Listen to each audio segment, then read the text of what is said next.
the goodness,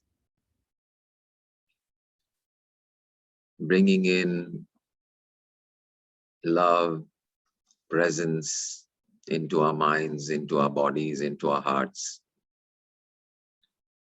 And with the out breath, offering this same love, this beauty, this okayness, this peace back to the universe, back to where you are, back to everyone in your life, back to people around you, back to everything that you're surrounded with.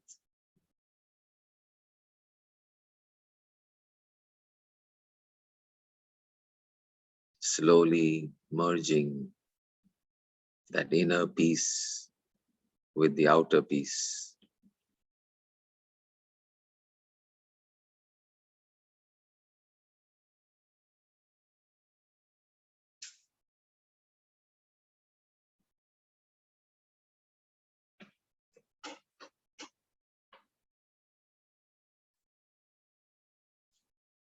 And creating that intention in our minds, in our hearts, that may this time that we spend together bring more and more love into our lives. May this time that we spend together spread to more and more beings everywhere and alleviate suffering and bring joy.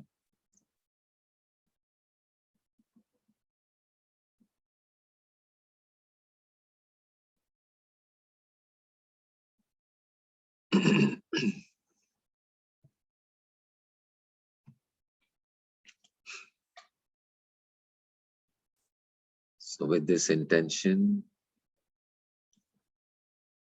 slowly open your beautiful eyes.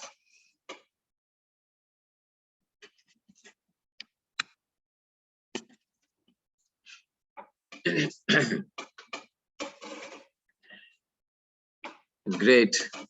So let me just switch to a gallery view. I want to see everybody. Okay. Great. Hello, everyone. Purushottam ji, Zain, long time no see.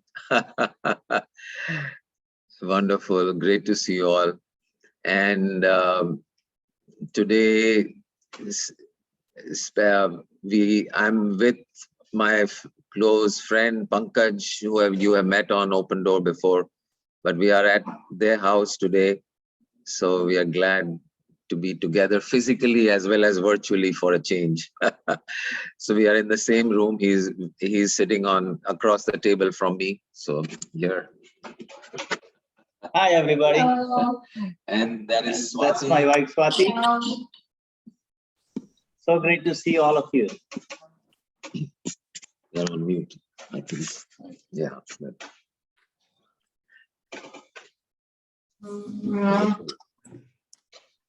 Yeah, hello Nalini ji. Hi, how are you? Great, welcome. Hello, good, thank you. Good, good, good. So nice to see everyone. Yeah, videos on rakhenge to acha hai, whoever can. If you can keep your video on, that'll be nice. Where are you in the US? Right now in beautiful town of Briarcliff Manor, which is in Westchester County, right? Westchester, right? Westchester County, New York. Westchester, New York. Okay, So, great. yeah, and so Pankaj and I went to chemical engineering college together, and we didn't see each other for like 30 years. But then once we connected a few years ago, we've been very, very close. Yes, good. Yeah, because those connections from the younger days are just very strong. They are very strong. Time doesn't mean much. So, so great. So, I don't know how many of you were there at the Sunday music event. Were you there? Yeah. Yeah, okay. It was an interesting experience, to say the least.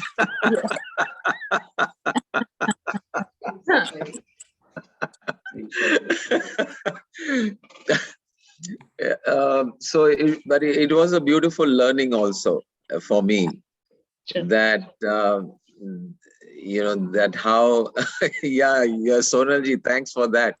But I think I was very ambitious to think that people who had come to basically to party can be given something even more valuable and more precious than just partying. But uh, but I'm not going to stop. I've decided I'm going to spring this surprise to wherever and whenever, because but with a little different approach. Not because I found out later there were people, even though some of them were like, okay, sing songs, we don't want to hear anything else, just sing. But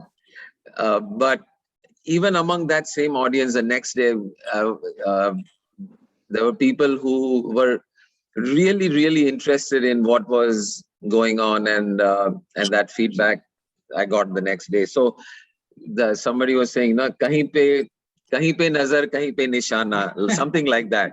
You may be thinking you are speaking to this person, but actually, and it's not hitting, and you say, "Oh my God, it's not going on target," and you're missing the point, but somewhere it's it's going somewhere else and making an impression. So who knows how these things work? But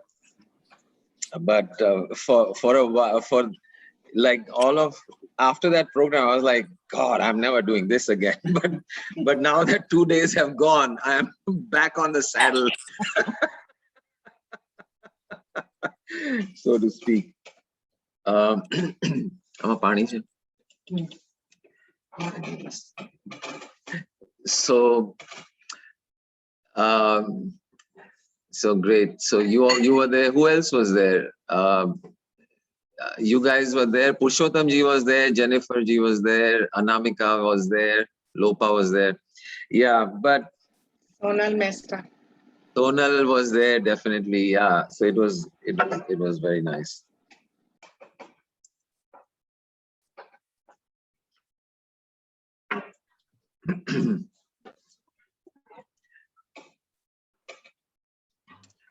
Jai Gurudev, Himanshu, great, welcome. So so the other day we had started talking about these. There's the collection of paintings, the Zen paintings. I don't know if you've come across those, but there is a set of 10 paintings that sort of encapsulates the Zen culture and the Zen philosophy and the Zen approach to meditation, to enlightenment, and the stages of enlightenment. It just depicts those. So there are 10 paintings, and so we were going through what it's always a paradox, right? And Sonal, you'll have a question about this at the end, I'm sure. But the paradox is that there are all these stages of enlightenment. We talk about going through a journey and going through the stages of discovering yourself, discovering love, discovering truth, and what those stages look like. And also it's depicted as 10 steps, sort of. It doesn't have to be in that sequence. It can happen in the different sequence. It can also, it's also not as if once you go through a stage, you never go back to the stage before. It's a very dynamic and fluid sort of a situation. It's not hard cast, but still it gives a little bit of structure to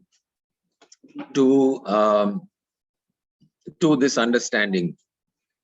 So we'd gone through the 10 paintings, I mean the 5 out of the 10, but just to recap for the folks who are not there.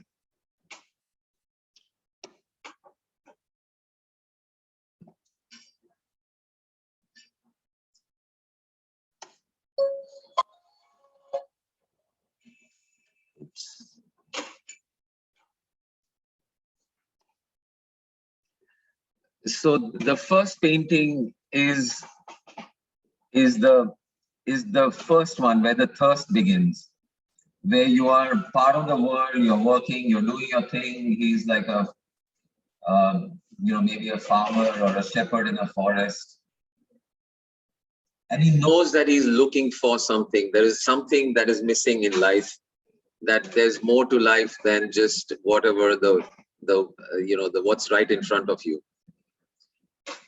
And the second painting is finding the track.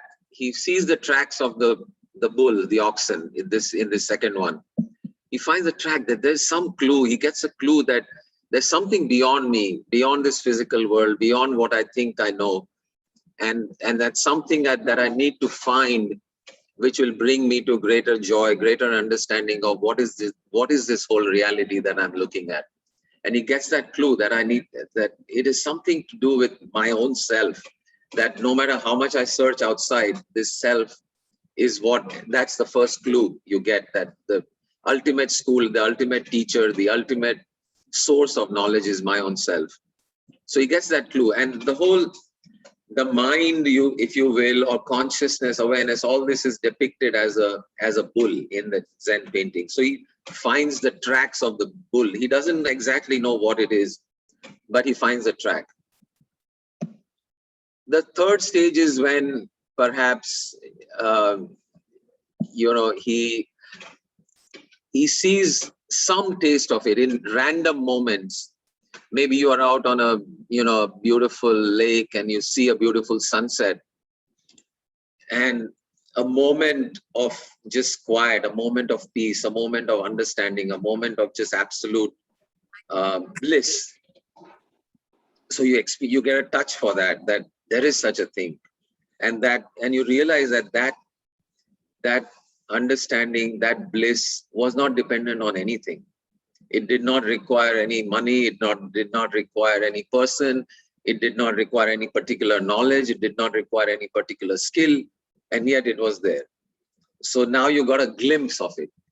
And now that you got a glimpse of it in this third stage, you want to know much more of it. So you got a glimpse, and now you want to get to know more of it. What is that? And what is this mind body? What are my thoughts? And you're trying to, you begin to struggle with this, how can I control my anger? How can I control my emotions? How can I be in that state of that I found for a moment longer? And you're grappling with this issue, and it's a very strong and a powerful beast. And it's very, very difficult for you to actually control it in any way. So you struggle in this fourth stage. You are in this state of struggle, and you're open to all teachings and gurus and books and whatever comes across in your path in order to gain this knowledge, you're accumulating, you are finding ways how you're going to be in this. And finally, in the fifth stage, you come to understand that there is let me expand this a little bit.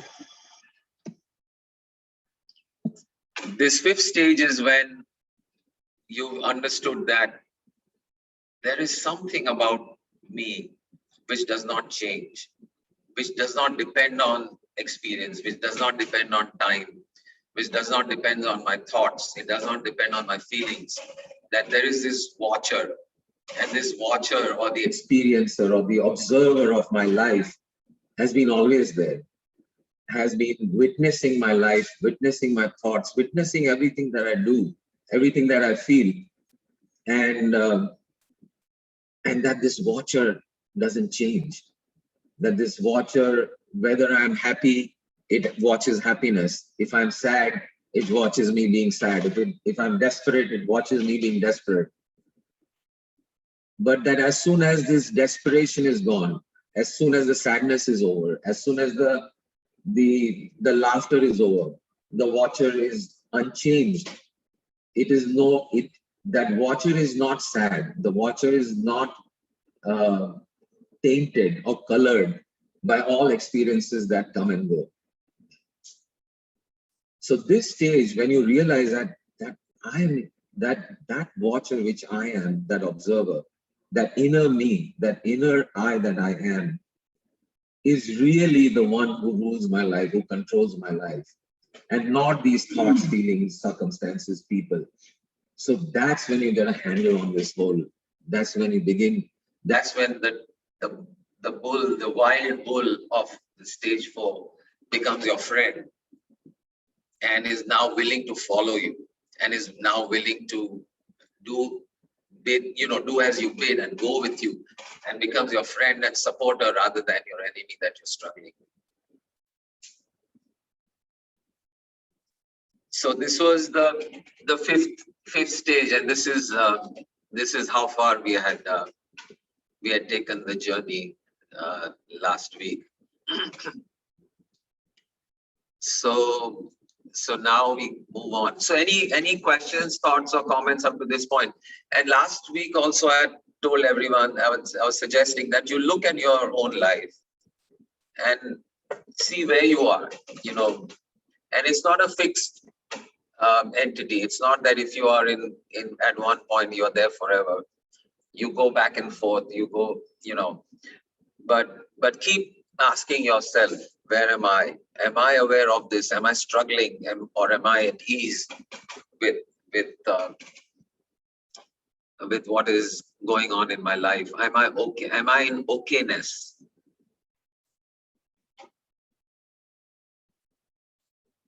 And it's interesting, in stage 4, as long as you're struggling, the bull is struggling back.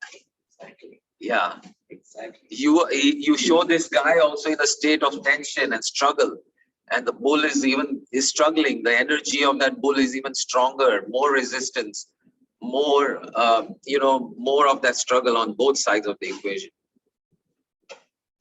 But that as soon as you've kind of become okay, at ease yourself, now the bull is no longer. It reveals itself. It reveals itself and becomes willing to simply be with you without a struggle.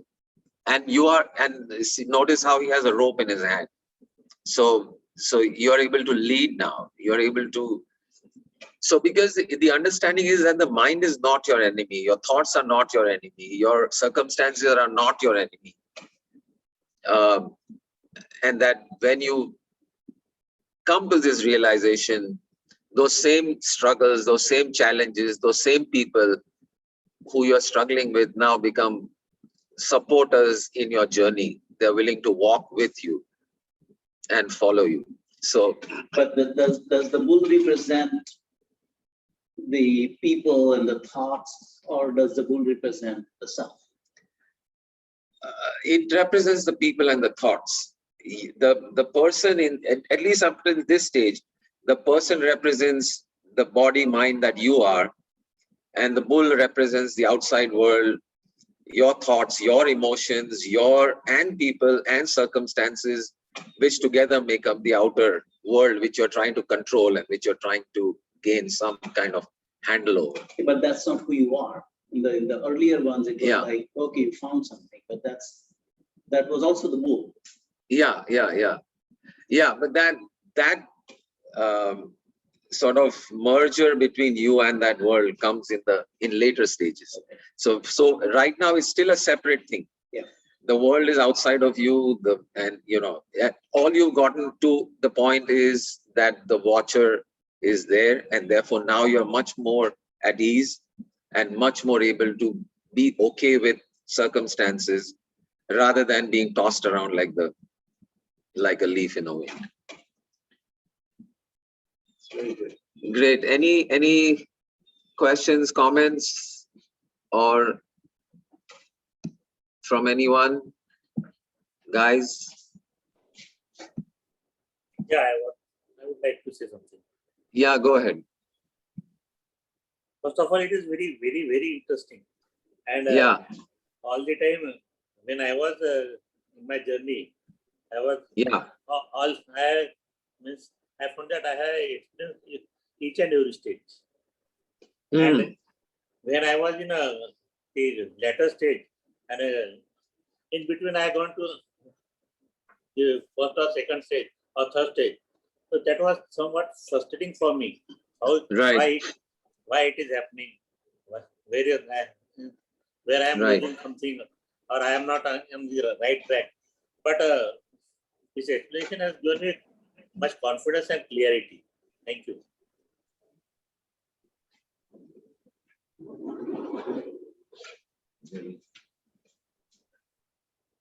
Great. Yeah, yeah, perfect.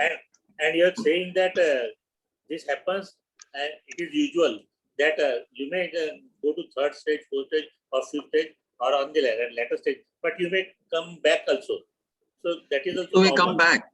Exactly, So, exactly. And that's so part of the being human yeah, is having that. And there is also um, areas in which you are in fifth stage. Like let's say in the area of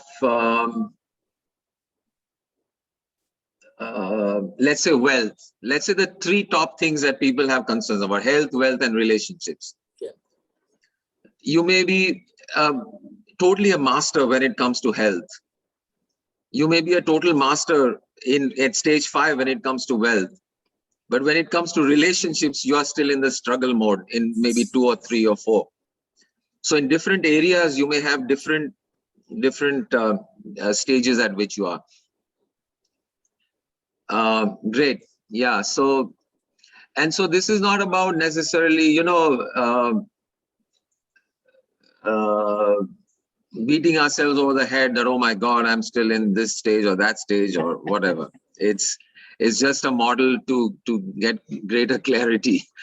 it used to happen. It used to happen. Right. Thank you. All right. So let's move on. So then we come to the stage 6, which is where things start getting really interesting.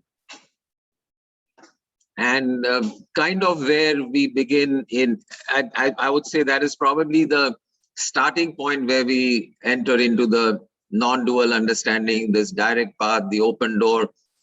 It begins when you have come to maybe at stage 6. So stage 6 is not only there's a following. You're not just the mind, and the world is not just following you, but you have become a master of it. You're riding the bull now. You're not just leading the bull. You're not just you are totally in command. You're a master of your life. You have mastered this understanding that I need not be dominated. I need not be thrown about based on what somebody says or what somebody does or what happens. And you watch, he's also playing a flute. The resolution is a little low, but he's playing a flute now. He's riding the bull playing a flute. Happy. So happiness has descended now. Now, yeah, you have to observe wherever you are. I mean, there are people like Swati who is always in a state of laughter, and that's a wonderful state to be. She's just simple, it's a very infectious laugh, and you can't help but laugh with her whenever she's around, and the silliest things and at nothing also. And absolutely nothing. And this lightness, this lightness is so important, especially when it comes to this area of spirituality. And that the reason people get turned off with spirituality some of the time, is how seriously it is presented. Some serious endeavor. Oh my God, I got to do this.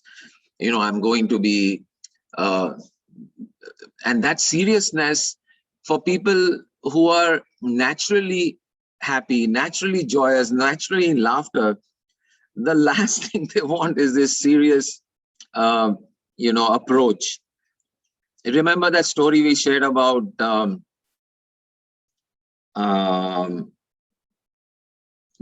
lotus, Buddha and the lotus, and how his Anando, right? Anando. He simply stands up and starts dancing and laughing, and then Buddha gives him the lotus out of silence, because he gets the cosmic joke. The cosmic joke of knowing who we really are and pretending who we pretend to be, getting that's just a pretense, that I'm not really that. And different variations of that understanding is a joke.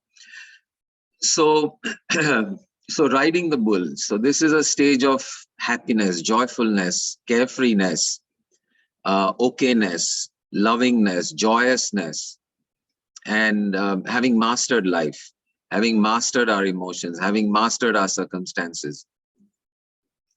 So that's stage 6. And any guesses on what would happen in stage 7? Gratitude. Gratitude, yes, that's good. What else? So once everything is going hunky-dory in life, I mean, you've really got a good handle on yourself. You're pretty well balanced. Give it to others.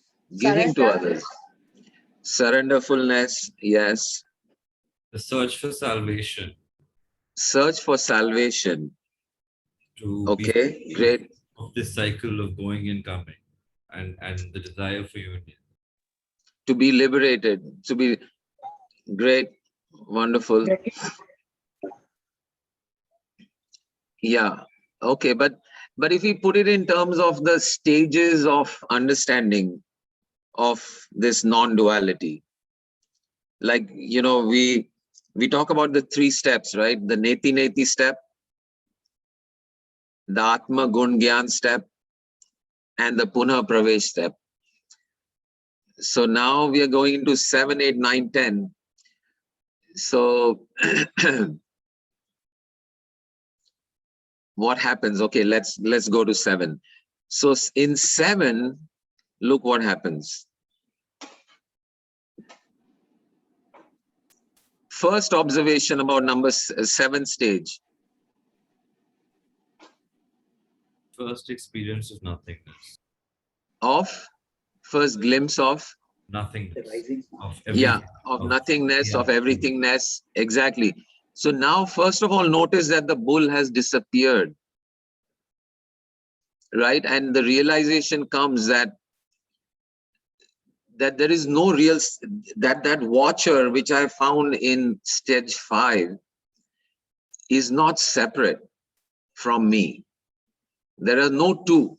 So this is the first glimpse of not two, because now here there is no two. The bull, so far we were operating in the realm where the world and thoughts and circumstances and people are outside.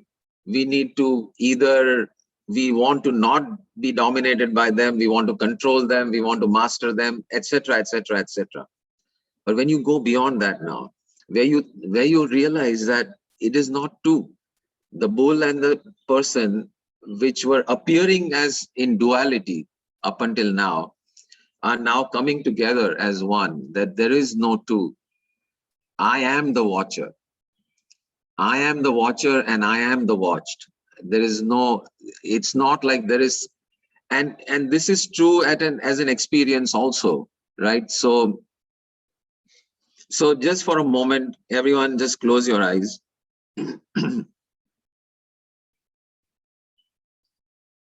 And observe whatever is going on in your body, in your mind.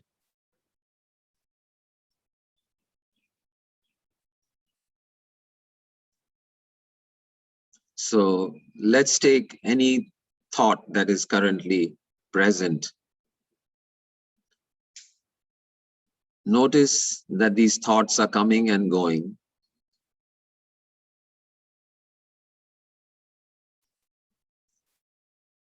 And that these thoughts are happening in some space, to some space. The thoughts, when we say that thoughts are coming and going, they must come and go somewhere. And what is that where in which thoughts are coming and going? Notice yourself observing these thoughts. So that where in which thoughts are coming and going, ask yourself the question whether this place, this space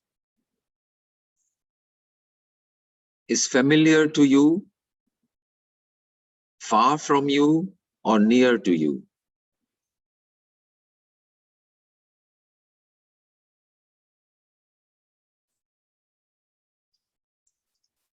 Notice that it is not merely familiar to you, it is closer than close.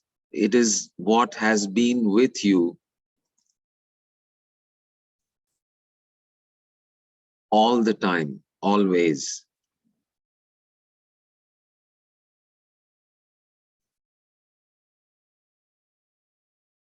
In fact, it is so close, so you,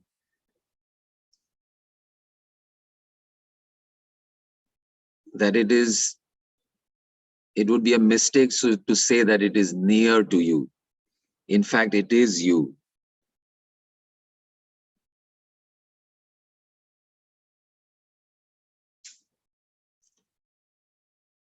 And notice that this you that you are and always have been does not change.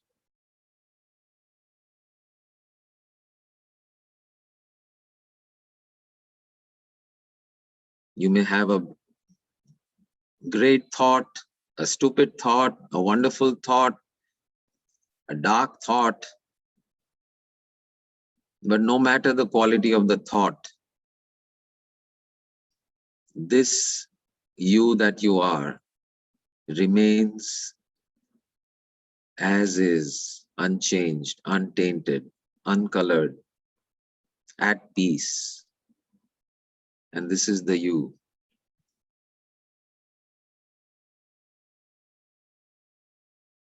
That this observer of the thoughts, notice that it is not separate from you.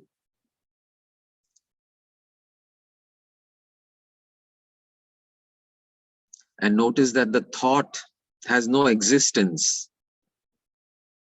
without you observing the thought.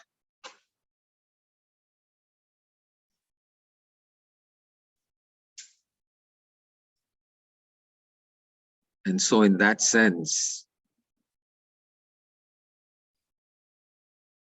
you become that thought in the moment that the thought appears. This same space, this awareness extends itself and takes on the shape of the thoughts that come and go.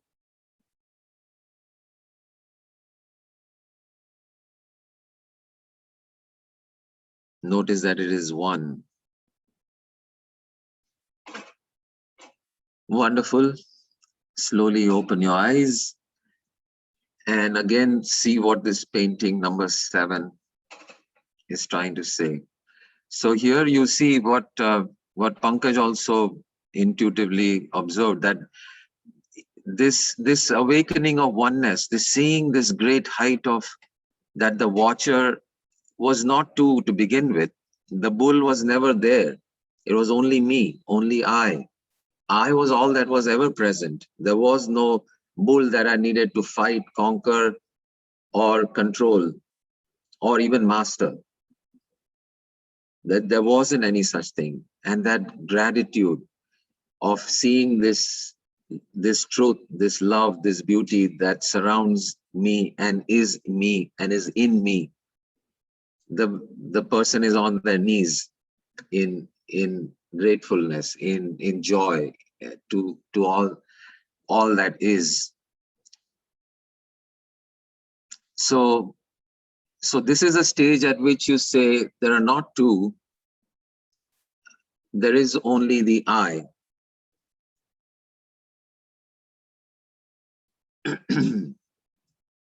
So self alone, but still yet there is this little bit of residual sense of separation or beingness. The body still exists, I still exist, so there's still this thought that I am grateful to the universe.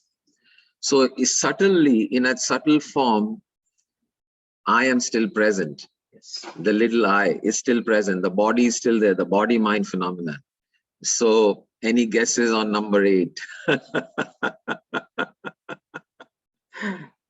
is no I, there is nobody, there is just, you are not there basically. In the next picture, you are not there. Crash landing. Crash landing.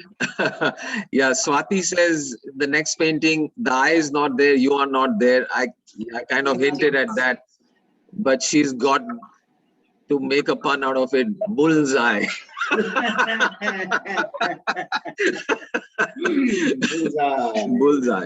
Bullseye. So in number 8, look at number 8. I think this is one of the most interesting paintings. There's nothing there. Not even this grateful self, not even this divine self, not even this blissful, happy self. Because as long as you are present, that small I is still present. Right. There is still that residue. So in the next stage, not just that there are not two, there is only one, and that one is all there is. There is no separation, there is no distinction, there are no, that this distinction that we made of mountain and sun. Hold on, Zen, 1 second. So the distinction that we made of the mountains and the sun and the bull and me, this body, this mind, the whole thing was just a concoction. It was just a made up of coming from what is the source, presence, nothingness, everythingness. We talked about it last time, how if something is everything, it is nothing. Right? So just to, yeah, Zen, go ahead, and then let me go back to this nothing, everything. Something Yeah, Zen. absolutely, I mean, now that I zoom out of it, an absolutely phenomenal experiences happened with me. Yeah. So while you were making us close eyes and do this, before you could start explaining, I saw a visual, or I imagined, whatever you want to call it, of it's an early morning and a lotus bud in a body of water, and Sorry. Yeah, go ahead. and I felt the Buddha, not the character, the Buddha, Yeah. not Siddhartha Right. Gautam Buddha, but the Buddha, Right. as a metaphor. Right. Speaking. And while I'm looking, like a student just watching, Right. first layer of petals open, Yeah. and at that moment, I hear a voice within say, "So I am not my body." Then the Beautiful. second layer opens, and the voice says, "I am not my mind." Right. And then the third layer slowly starts to open and says, "I'm not even the observer." Right. And as the central flower blooms, a part of me wants to say, "That's me," right in there. Right. Right. But the teacher, the Buddha, said, Right. "Is that all you are?" And I'm Yeah. like, and I just stopped short of saying it. And Right. I'm like, no, I am the full flower. And he's Exactly. like, and I stay with that thought for a moment. And then he says, where does the flower end and where does it begin? Yeah. And I sat thinking, I'm looking at the roots, I'm seeing the microbes attached to it, I'm seeing the nutrition being pulled into it. And then it strikes me, there is no flower separate from everything. I am an expression of myself. Exactly. Exactly. And he just slowly fades and it moves back to a nightscape. It was just phenomenal. Exactly. Which is phenomenal. Beautiful. Thanks for sharing that. And that exactly is what this eighth painting is depicting, that there is none. There is no flower, no Buddha, no nothing. And all of it is all in that nothingness. So, yeah, there's a story of in Zen circles that if in your meditation you meet the Buddha, cut off his head.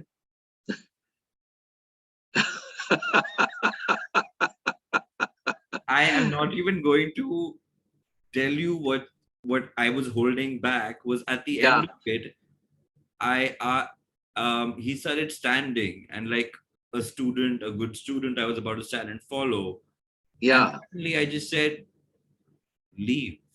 exactly. And I sat back Yeah, down. right. I was withholding saying that because I was trying to figure it out for myself first.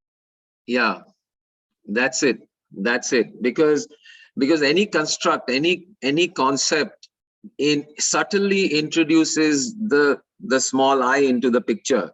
You are interjecting and projecting and inserting yourself into this phenomenon, which is ultimately all there is. And that separateness is just a imaginary one. So now comes the very, very, very important and very, very interesting next stage.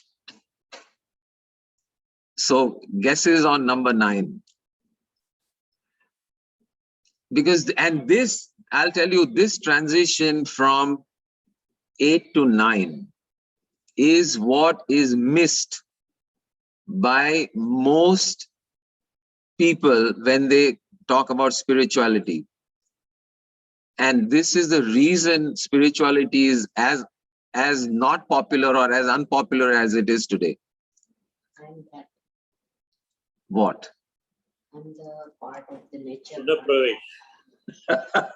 Puna Pravesh, exactly. And Swati said almost the same thing. I'm part of nature. I'm so here. So let's go to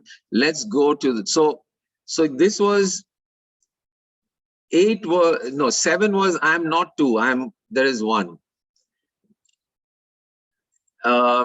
This is 8 now. 8 was I am nothing.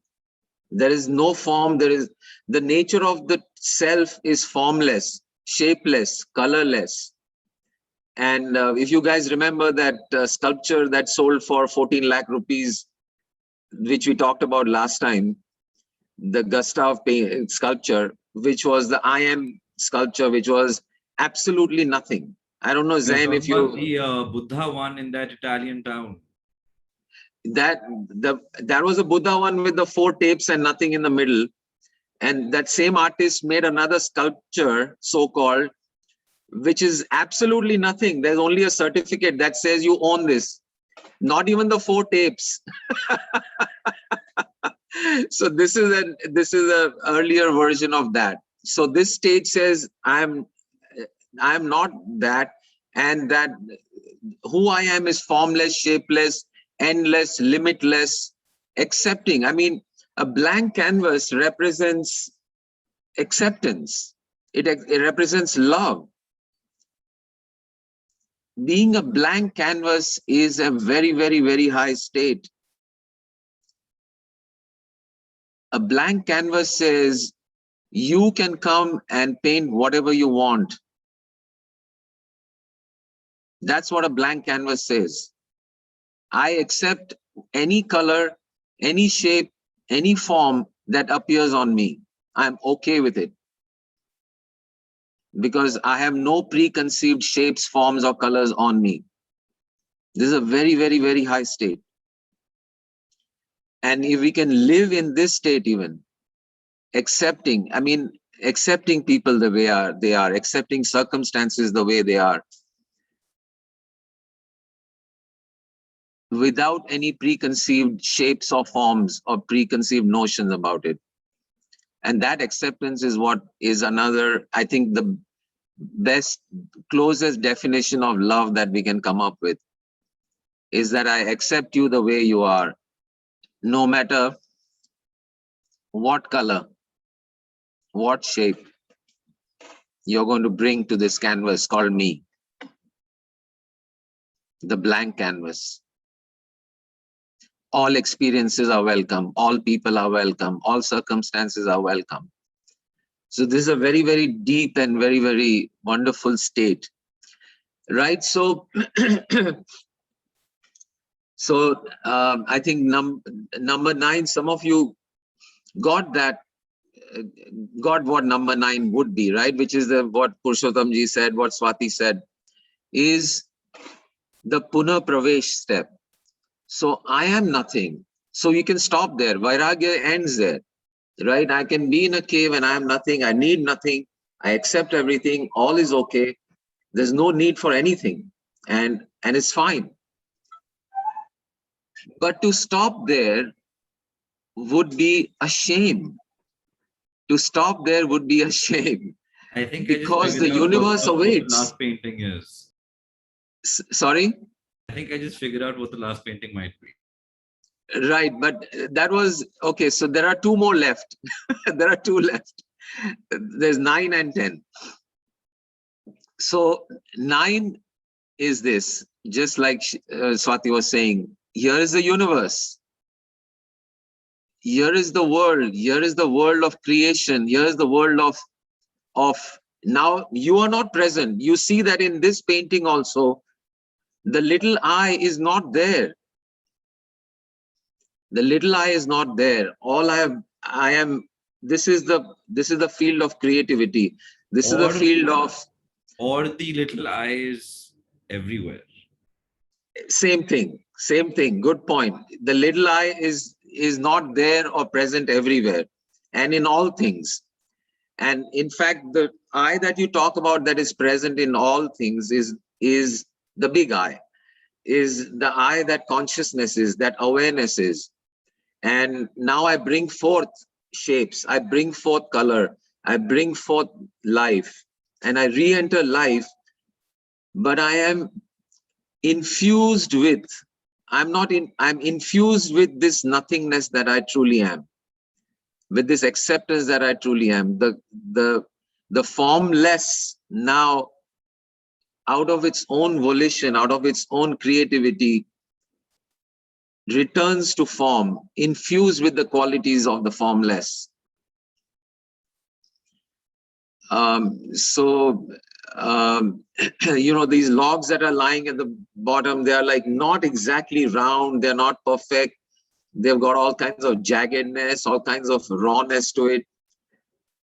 So so many things. It talks about, it's not about being perfect or something like that, but seeing yourself in all forms, seeing yourself in each person, seeing yourself in everything. So I am nothing to I am everything is number 9. So and I mean, we can spend a lot of time on 8, 9, and 10, I think, and we will do that in as we go forward.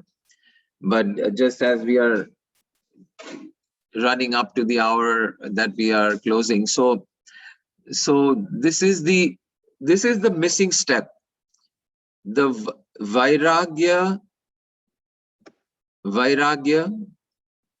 to Aishwarya. This transition is the key missing step that is not taken in by a lot of people, and that is why no one wants to, how do you live with this? How do you lead your life? How do you operate on a day-to-day basis with this? It's very, very abstract. It's nothing that you can live your day-to-day life as this ordinary limited self that we are. So तो ये मुश्किल है और इसीलिए लोग रुक जाते हैं, यहाँ तक आते ही नहीं है, क्योंकि यहाँ जाना ही नहीं है। यहाँ जाके क्या उखाड़ लेंगे?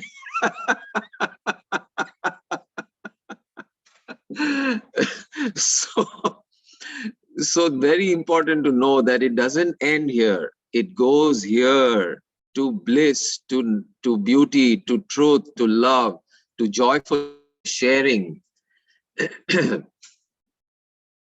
And to me, I mean, number 9 pretty much really completes the story and sort of completes the journey, but yet there is one more 10. So any guesses on 10? So you are nature, you're part of the world, you're part, you are that, you are nothing, you've gone to, you are, I am all of this. Now what? Now what? Now what? Chalo guys, Anamika, Nalini ji, Dulcie. I am that के बाद क्या? हाँ, Zen. Oh, mute, unmute. Yeah. The Bodhisattva, you become a channel to share that with the rest of the eyes. Very close, absolutely, very close. Okay, any other thoughts?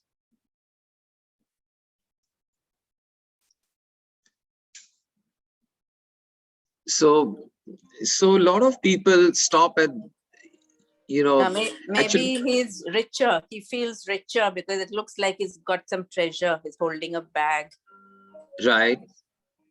of something. Maybe. Yeah. So, wait, you're able to see all of them? I was able to see, but not the last. You show Not the the- full picture, please. No. So let me go to the 10. So Oh, here yes. is 10. Okay. Wait. What is that?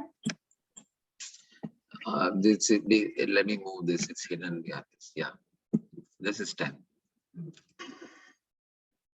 So 10. Can you see 10? Guruji? It's actually it's no, Guru and all is gone. Yeah, we are past that.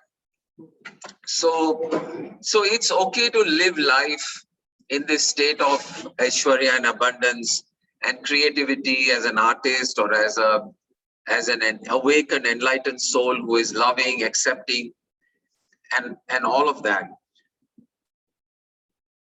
But what about the other selves? What about the other little eyes, the world, the suffering that is there in the world, the children who may be suffering from abuse, or women, or older people? There's so much of misunderstanding in the world about what life is about, the celebration that life is, that people are in suffering, in a state of suffering. And most of us, choose to ignore that. And okay, if I am happy, that's where it all ends. So that last step is the Bodhisattva step.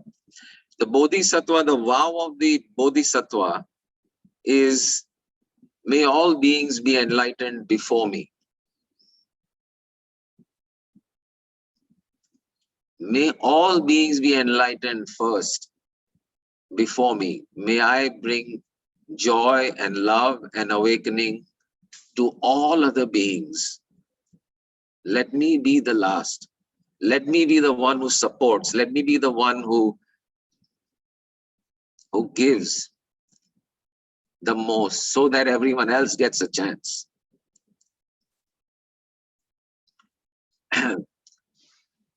So this is about a helping hand. This last one is about compassion. It is about giving. It is about not just creating for itself and for yourself, but for the whole world. So this, it represents maybe somebody poor who has now received so much that his bag is full from you.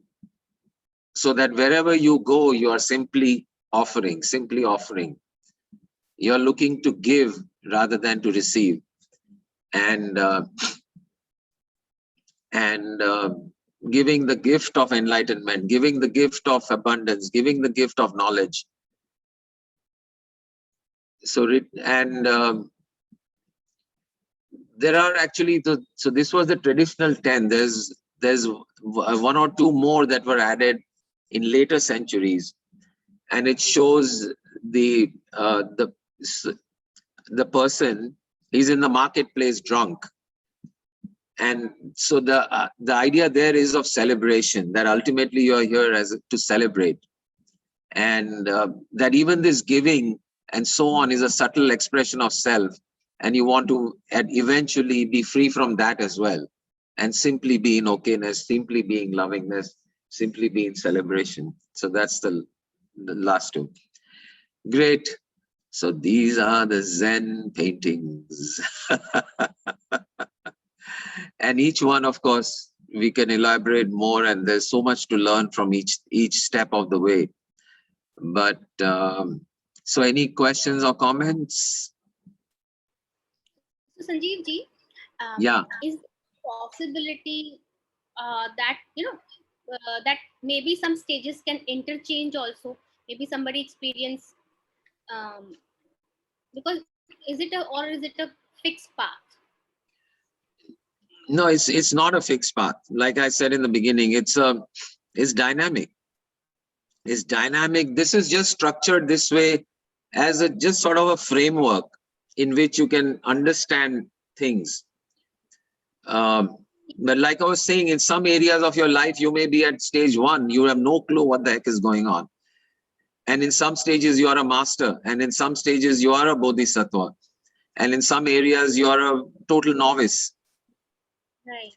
Like some Because people are great at relationships, but they don't have money at all handled. And if they have money handled, then they don't have, health is out of the window. So things like that. So different areas of ourselves have different. But of course, the ultimate goal is all areas merge into that one, and you are in that state in every aspect of your life at every moment in the now. Yes. Right. And इसको देख के I feel as if मंजिल बहुत दूर है. बहुत ही दूर है. बहुत ही दूर है. Right. Actually, see, that is also a paradox, because there is only the now. You are already that. You are already that. There is no. It's just that we think we don't know. We think that we need more. We need something else. But it's just a matter of looking. That space. You close your eyes and you're there. How far is it? तो वैसे मंजिल दूर लग रही है कि हम वहां कहाँ पहुंचेंगे, कब पहुंचेंगे. बट जब हम सोचेंगे सब हमारे पास है तो मंजिल वहीं खड़ी हुई. एग्जैक्टली. और सिर्फ मंजिल वहीं खड़ी हुई नहीं है, वह मंजिल आप खुद हो. Right. आप खुद वही हो. You are that divine. You are that. You're already that. You're already that. There's nothing missing. There's nothing to do. There's nowhere to go. मंजिल पे खड़े होकर मंजिल को उसकी बात.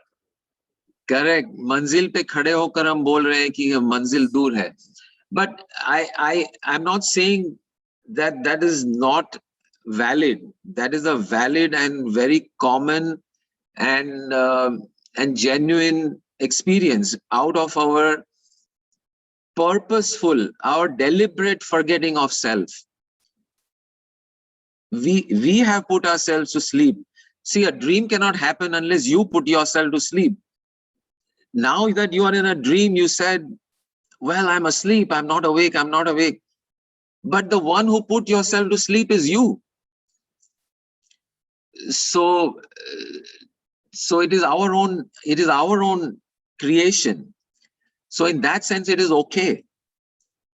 I have purposely put myself to sleep so that I can experience this dream. And once I put myself to sleep and I feel that I'm in a dream, or I know that I'm in a dream, then I wonder out loud, hey, why am I not seeing this dream? Why am I not seeing it? Arey Baba, you only put yourself to sleep. Why am I not seeing that this is a dream? You're asleep and you did it. So you are that. You are the one. So, and you are the one who is completely capable and equipped to wake up in an instant. So in that sense, manzil dur hai. If you are inside your dream, if you are sitting in the Sahara Desert, in the middle of the desert, and you are saying, I want to find water, that dreamt character may say very, very desperately, अरे पानी किधर है, पानी किधर है, पानी किधर है, बहुत दूर है, मुझे दिखाई नहीं दे रहा है, और प्यास इतनी लगी हुई है, तो दूर है. It's true, it's valid. But if the dreamer wakes up, how far is that water? In fact, the thirst disappears. There is no need for the water anymore. The thirst itself disappears because the thirsty one was the dreamt character, not you. So in that sense, when you wake up, you are in, next to your kitchen, which has all the water in the world. So the water was far away, apparently far away, apparently very far away inside the dream, but in reality, right there. So the dreamt character may think the water is far, but the real you is the water itself, the glass, the thirst, all of it. So that's the beauty of it. That's the fun of it. And that's what makes it so wonderful, magical, interesting. Great, great, great. Great. So, and how do we wake up and how do we do that? Is simply by remembering and reminding. Remember and remind, remember and remind. No matter what stage you are, remember and remind. And pop, you are there. Yes. Lop, you have something, or Sonal, before we close? Sir, I wrote in the chat.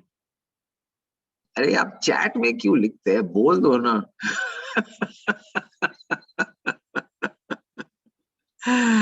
Yes, yeah, we are ready to close. Just give a minute, we'll close. Lop, if you can stay on, we'll continue here. And most welcome. So thank you, all of you, each one of you, for, as we all walk together on these various stages, for being the fellow travelers and fellow companions of each other as we journey towards our own self, the 1,000-mile journey, which is actually only one step. Wonderful. Thank you. And let me stop the share and